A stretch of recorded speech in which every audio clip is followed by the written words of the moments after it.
Hello everyone. In this session, we will see the concept of PRNG and the seed value, which is the pseudo random number generators, and the seed value is used in the pseudo random number generators. Now, let's start with the first basic example of what is random number generator or what is a random process. Now, if I give you three balls, say one is red, blue, and yellow. So I provide you three balls, I put it in front of you and ask you to randomly pick one ball. This is a normal human being. You will be able to pick a random ball. Some of you might pick blue, yellow, or red, depending on whatever is your preference, but you can randomly pick a value. Okay, randomly pick any ball. In case of ball, there is a color and there are preferences of every person based on the color. I can change it to cards. Say you have 52 cards and I ask you to pick any random card. You will be able to pick it, right? This is what happens in the magician's trick. Now what if I provide the same situation? Let's take, like, instead of a human being, even if we take instead of a normal human being or a grown-up human being, even if we take a 2-year-old kid and ask him to pick a random ball, he'll be able to pick it. But what if I take a computer and ask a computer to pick a random ball from these three balls? These are only three balls. Computers are smart, phones are smart, so they should be able to pick it. Computer will not be able to pick it. Computer will not be able to choose a random ball. There is a reason for it. The concept of the reason, which is a concept, is called free will. Free will as in human beings or the animals or the living creatures have some free will. Free will as in when we have say three choices, we will choose one of the three depending on the situation. It can be random. We can say this is a random. If I give you the 52 cards and ask you to pick a random card, you will be able to pick it because you have free will. You can exercise it. Computers don't have free will. Because computers don't have free will, if the computer is asked to do anything at random, computer will not be able to do it. So the question is how computer is able to generate a random number or pick any particular ball randomly. Okay, so that's the important question. For this, computer uses algorithm. Okay, so there is a particular algorithm for random number generation. Remember, this algorithm is for the random number generation, but because these numbers, this particular random number generation process is not truly random, there is a algorithm which is fed by the human. So we are the one who tells the computer how to pick a random number. We call it as a pseudo random number.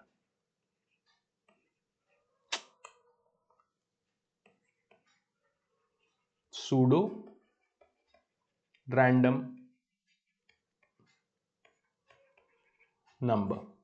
Okay, and the process is known as pseudo random number generation. So PRNG stands for the pseudo random number generation. Now here we will see how exactly this particular PRNG works with the help of one easy, very easy algo. In real life, whenever you are working with the computers will use very complicated algorithm, but here I will use very simple algorithm so that I can explain you the concept of PRNG and the seed value. My goal is not to show you the actual algorithm. My goal is to explain you how PRNG and seed value are connected and why do we need the PRNG and seed value. Okay, so we will feed one particular algorithm and this algorithm will tell the computer how to pick particular ball. Now see, instead of three balls, I will take five. So ball number 1, 2, 3, 4, and 5. And task is for the computer, it is to pick a random ball. Now let's start with the easy algorithm. We will tell computer in the step 1 to pick year in computer clock. Okay, so current year is 2020, right? So this is your step 1, S1. In S1, computer will pick this particular 2020, year 2020. In step 2, I'm just making this up. Okay, this is not the real life random number generation algorithm. I'm just making it up to explain you the similar type of process happens inside the complicated random number generation algorithm. Okay, so in step 2, I will tell computer to sum all values in year. In this particular case, this is 2020, so 2 plus 2 is 4, rest is 0. So you will get the value which is 4.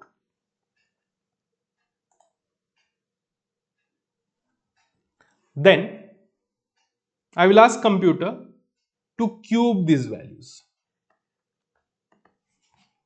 or take power 4. Power 4 as in 4 to the power 4. Let's do it in the calculator. So 4y to the power 4. The value is 256.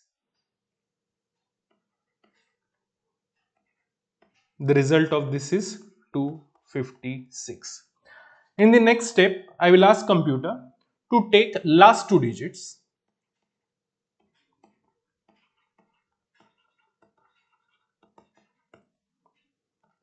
and take square of these values.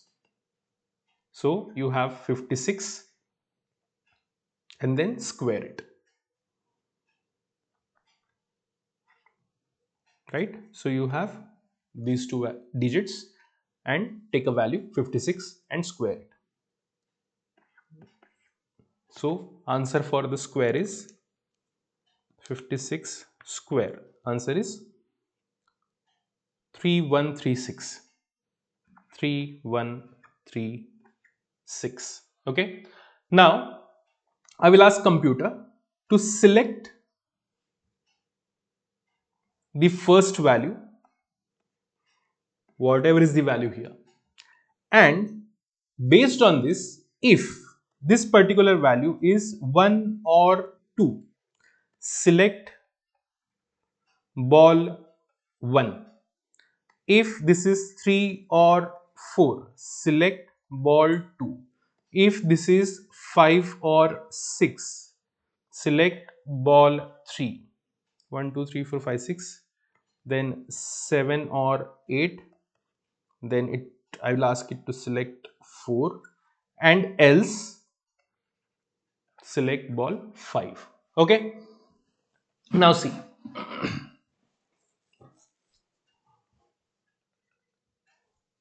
Based on the scenario, which ball will be selected? Ball number 2. Okay. Now I provide this algorithm to the computer. This particular algorithm to the computer. And computer's job is very simple. What computer is supposed to do? Computer is supposed to simply do all this calculation, start with the step 1, and here you will have some change in the step 1. I will explain you what. So it will start with the S1, S2, S3, S4, S5 and so on. Okay. And based on this particular calculation, you got 3. So computer will select the bracket 3 or 4 and select the random ball which is 2. And you will feel like, okay, computer selected randomly, but this is not the random. There is an algorithm working here. So every time you provide year 2020 or any year where total is 4, you will always get ball number 2 in the first iteration. Remember, I said first iteration. Now what happens in the second iteration? As soon as the first iteration is over, I will tell computer that as soon as your first iteration is done, take whatever is left over from your result, which is your 3136. So from this particular value, whatever is left, you selected 3, the first value, whatever is left is 136. Take it here on the first value. Now instead of 2020, take 136. Now again we will start the process. The process goes like the answer is 9, of course, because 1 plus 3, answer is 10. and for 10 we will ask it to, again, you don't need to tell in a specific manner like again totally, but even if you get 10, no problem with that. You got 10. Next step is 10 to the power, let's square it. You will get answer is 100, and your algorithm crashed here. Okay, so algo crashed by mistake as in because my value was 10. Okay, I was explaining you this particular algorithm just by my own logic, and it was not predefined example or like that, so it just crashed. Now what if, say, here in the result I get some specific value whose result is, say, 12. Okay, I will change the value.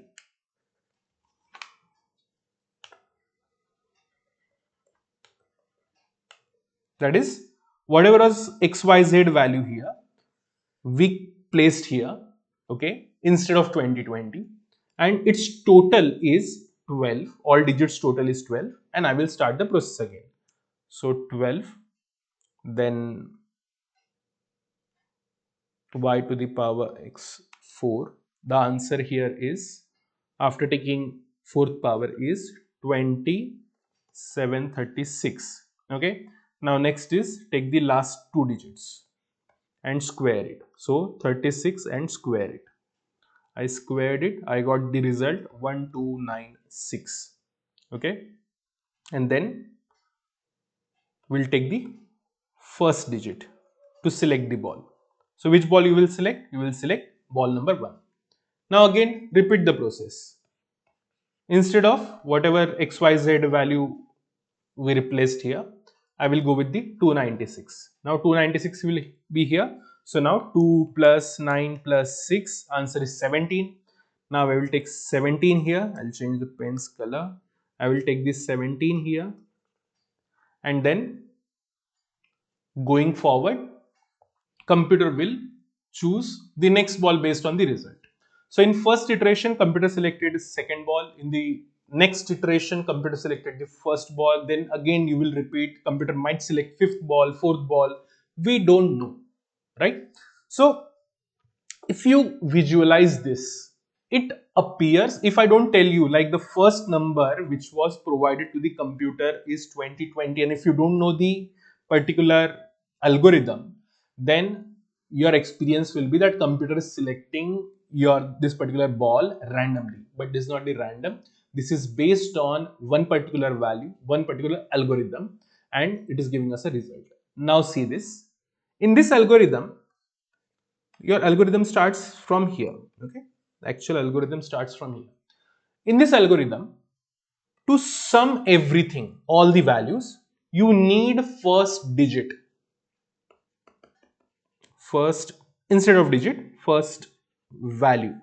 You need first value, which value will be totaled, all the digits will be totaled, and then from the step 2, after taking sum, then power 4 and so on and so on, and then you will get any random ball, and then remaining will work. That is, select the first digit to select the ball and use the last digit for the next iteration. Okay, after next iteration you don't need to choose any first value, because in the result we are saying that take the last values and use it for the first. Okay, now in particular process, this particular algorithm is your pseudo random number generator.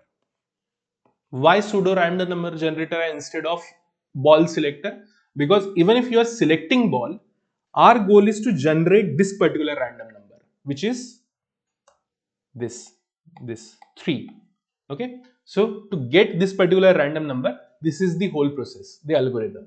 In real life, as I have already told you, that the algorithm will be very complicated compared to the existing algorithm. So you don't get into the traps like this.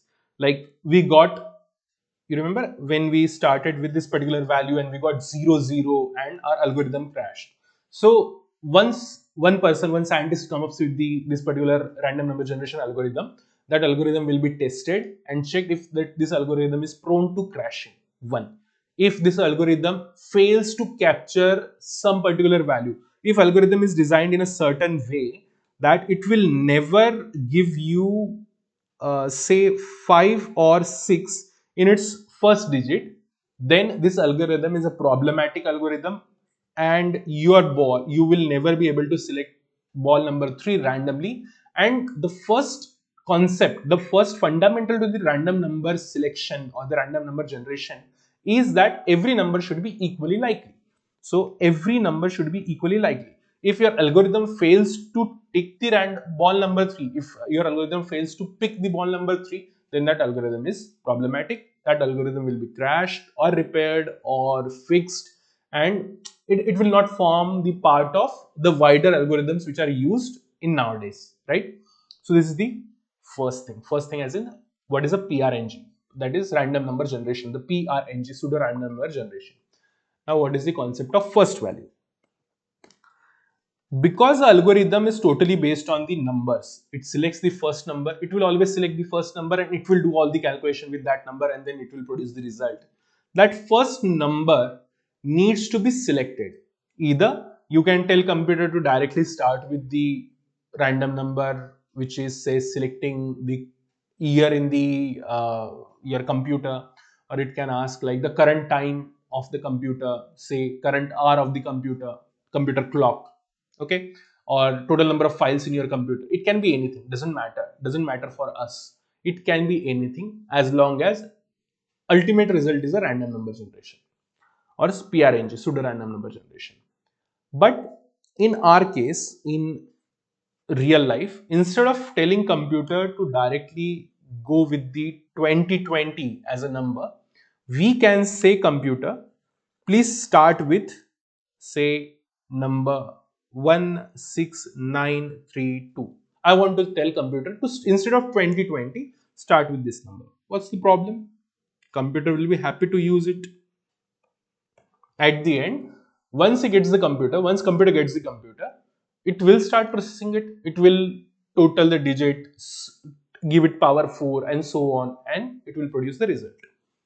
This particular number's importance is very high because it helps in starting your algorithm, and this is known as the seed value.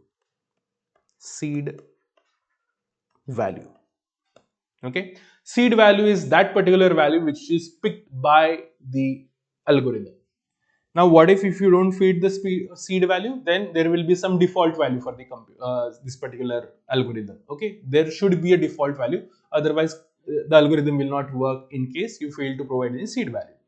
If there is no seed value, computer will generate the error that there is no seed value. You have to feed the seed value. Feed the seed value, and computer will start working again. There is a memory which will always store whatever is provided in the last iteration. That is say 136. So 136 will be stored here. Okay. As soon as you start with the process, you feed 1693, then the first iteration is produced. That is, it will start with 1, 2, 3, 4, 5. All these algorithms, this algorithm will be processed. It will generate a value. Random ball will be selected. Then it will take the last value, and then again it will keep processing. Say you want 100 such selections one by one, and these 100 selections with replacement is required here. Why? Because you have only 5 balls. So if one ball is selected, automatically that ball will not be picked if you are not replacing. So if you are not replacing it, only 5 times the iteration will happen, or error, your algo will crash, right? So we need to provide a replacement. If you provide a replacement, every time value will be replaced. You got a replacement, you got the replaced value. Again, the algorithm will be processed. Again, the random ball will be selected, and you will be able to do it 100 times. Okay, and you cannot actually predict that what will be the 5th value, 10th value, 100th value, because seed value can be anything. Anyone can feed any seed value. Okay, so two things are clear here.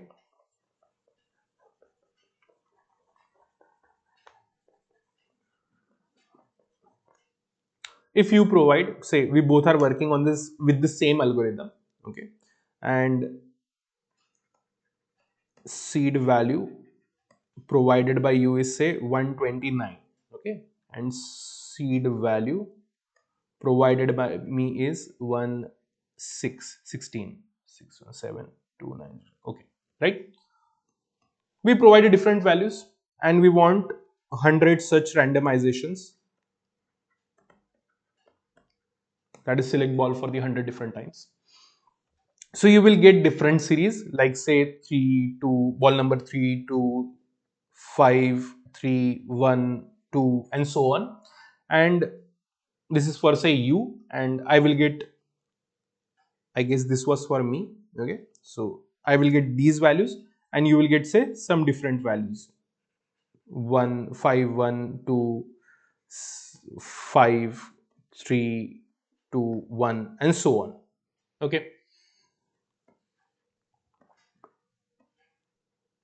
so this is the importance, that is just with the seed value you have random number sequence, and this is the concept of PRNG and the seed value. Now understand what is the importance of this particular random number generator, okay, and the seed value. So with the same seed value, if you give 129 and if I give 129, and this is for say me, I will note my name here, this is my series on my seed value 129, and this is your seed value on 129, you will also get the random number sequence, sorry, not the seed value, you will also get the same sequence, 3, 2, 5, 3, 1, 2, exactly same sequence which I was able to generate. Why? Because our seed values are same and our algorithm is same. Because see what will happen, how this particular thing works, you feed 129, I feed 129, both the 129s will be totaled.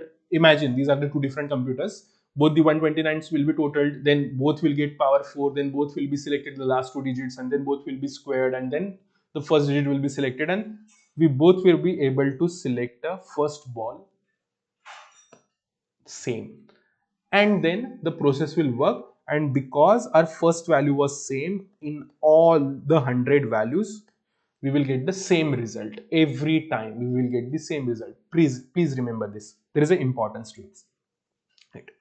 Okay, now because it provides the same series of values, it provides two advantages.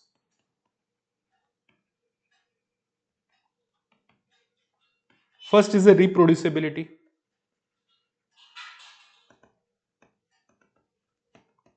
Now imagine a scenario, you are working on a simulation, and which the output of the simulation is say capital requirement for your firm, and you use this simulation for some capital requirement calculation, and now you got the capital requirement as per the government authority is $500, okay, or say based on your internal model,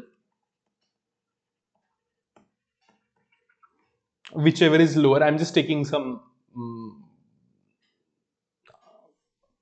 whichever is higher, it will feel proper, or internal model,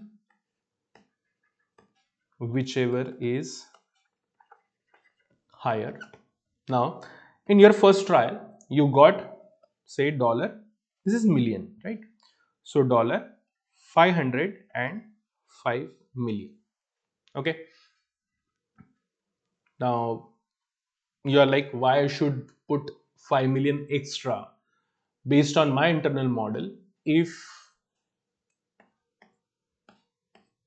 I can provide a lower value? And you said like as per your simulation, it is say dollar 497 million as per your internal model, and that's why you provided a regulatory capital which is $500 model as per the regulators. Okay, you are going with the $500 million capital.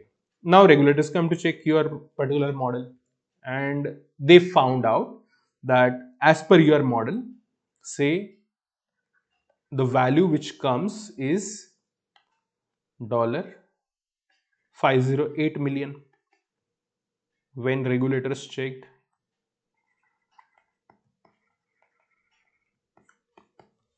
now there is a problem. Problem is when you worked on the model, it showed you 105, but you went with the $497 just by your own without any simulation. You said, look, okay, I got 497, this is my value, because to your regulator, you're not going to provide you the complete, you will not provide the complete algorithm, right? So you will just provide this is a capital calculation based on this is internal model, the specifications of the internal model. And after the regulator's check audit, the regulator found out it is 508 million. So how will you prove, or even how the regulator will prove that you never got 497, because this is based on the simulation. These values are based on the simulation, and simulation will provide different values for the different people based on whatever seed value you provide for your simulation, because seed value will provide the originating value. That value will be used for your complete simulation, and based on that the result will be produced. Okay, here, because you provided a different seed value while working with this particular model, regulator use a different seed value.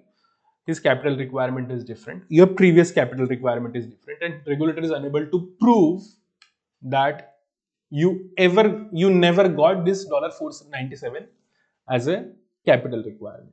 Okay, so that's the problem. So this problem is solved by seed value.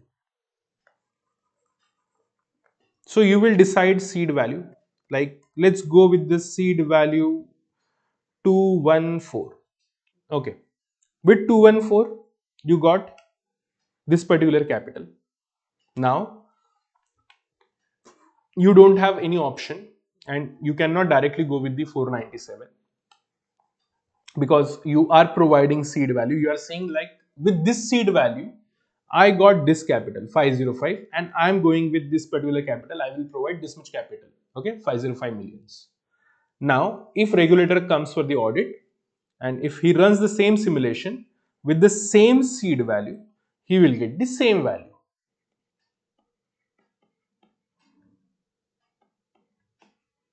as per the regulator. Now this is for the proofing purpose. Okay, so reproducibility with the help of seed value provides you this first advantage, which is you can again reproduce the same result. See, reproducibility is about reproducing the same results. So you will get the same result, and it can be checked later on. Even for, say, your internal management, if your internal management wants to check your simulation model and wants to get the same value, they can get it. Okay, this is the first advantage. Second advantage is cluster computing.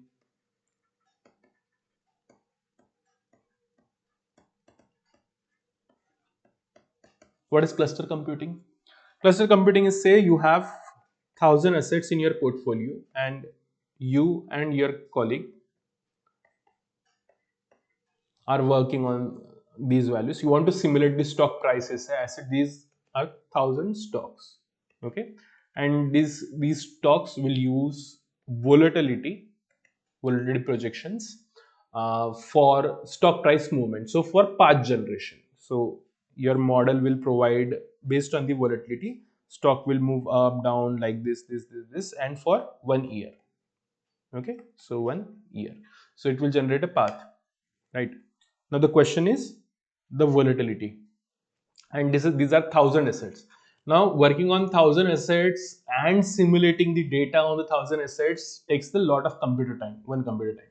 So your colleague is also working on the, like, he knows the simulation, you also know the simulation, you have the same algorithm. So what you did is you divided assets. So you took 500, he took 500. Okay. Now after taking 500, you provide, say, you don't provide any seed value, he is also not providing any seed value. Okay, or maybe he is providing any seed value, doesn't matter. So as soon as you run your algorithm will provide different volatility values, because your volatility is simulated in your model, in simulation. So you are simulating volatility, so you will get different values for simulation, different values of volatility for simulation, and based on this you will analyze these 500 asset. Your colleague will get different volatility values for the simulation, and based on this he will analyze his 500 asset. So both the results are incomparable because you are working on the same duration or the same time period, time horizon. Your at least volatility projection or even from the simulation, it should be the same, right? To get these volatility values from the simulation same, you have to provide a same seed value. So if you commonly decide any random value, like let's decide that seed value is 621. Let's put the seed value 621. Now rest of the story you already know. If you provide same seed value, same algorithm, it will generate the same sequence. Like say you need 12 months volatility, so all 12 values for the month to month to month will be the same. If you have the same values, you have same volatility, he has the same volatility, even though you have different asset, your volatility should be same. So in this particular case, your results will be comparable, there will not be any discrepancy. So these are the two important uses of your cluster seed value. Okay, so these are the importance of the seed values, and this is the concept of PRNG and seed value and so on. I guess lecture is comparatively detailed. I planned 10 minutes video. No issues. I hope you understood the concept of seed value and PRNG, pseudo random number generators. Okay, so that's all about these two concepts. See you in the next video. And this is going for the YouTube. So if you're watching it on the YouTube, if you have any specific requirement relating to these small topics and the complicated topics, just put it in the comment. I will provide you the video. Right. So thank you very much. Thank you for listening. See you in the next video.